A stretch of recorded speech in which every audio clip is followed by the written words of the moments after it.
When I present to employee groups, I often ask for a show of hands on who thinks investing is risky. I see wide-eyed and cautious looks on their faces that accompany a good number of hands that go up in the air, which naturally tells me that people either don't invest or are uncomfortable to put their money in something that sounds risky. Hello, I'm Pat Zumwich, your YouTube CFP. If you think in your heart that investments are risky and something to be afraid of, then you'll find this video is going to be very helpful to you.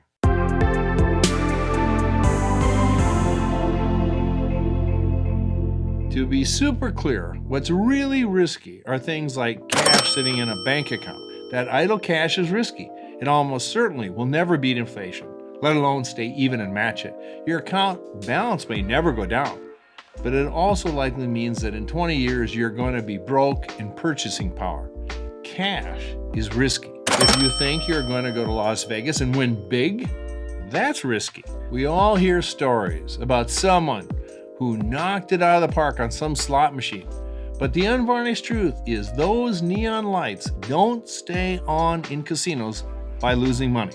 Every casino on every game of chance has the odds tilted in their favor. Those odds of winning are never tilted in your favor. Thus, going to a casino might be fun, but it's risky.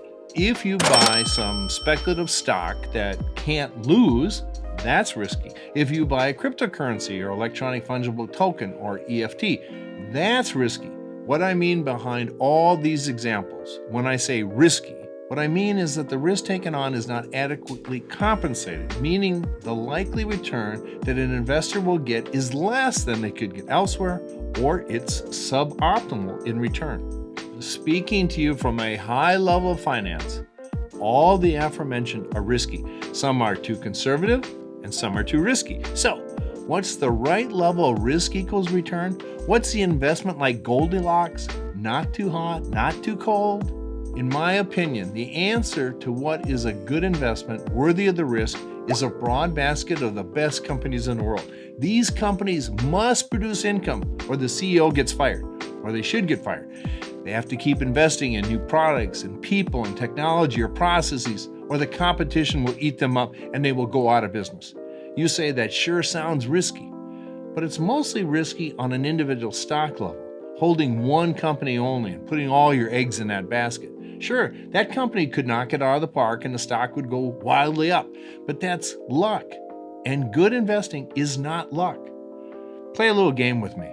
Tell me, please, what a basket full of stocks from the largest USA companies has seen in returns over the last 100 years. Put a number in your head and think of all the miserable things that have happened, what that return has been over the last 50 years, what it's been over the last 30 years, 20 years, or 10 years.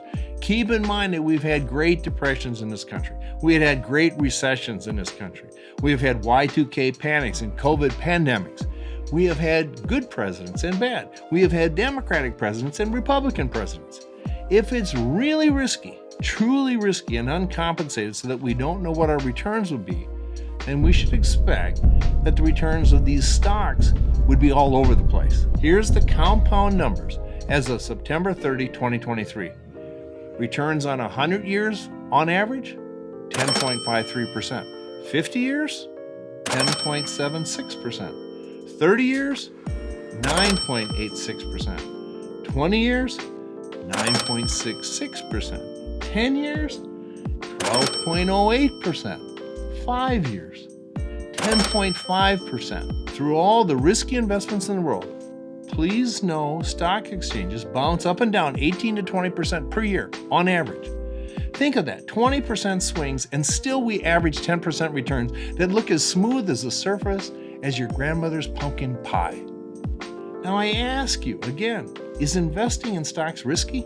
The answer is, done well, they are not risky.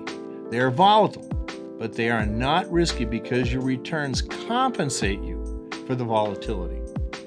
As Paul Harvey would have said, and now you know the rest of the story. That's it for this important session. As always, thank you for letting me help you do wise things with your money. That's a wrap. English out!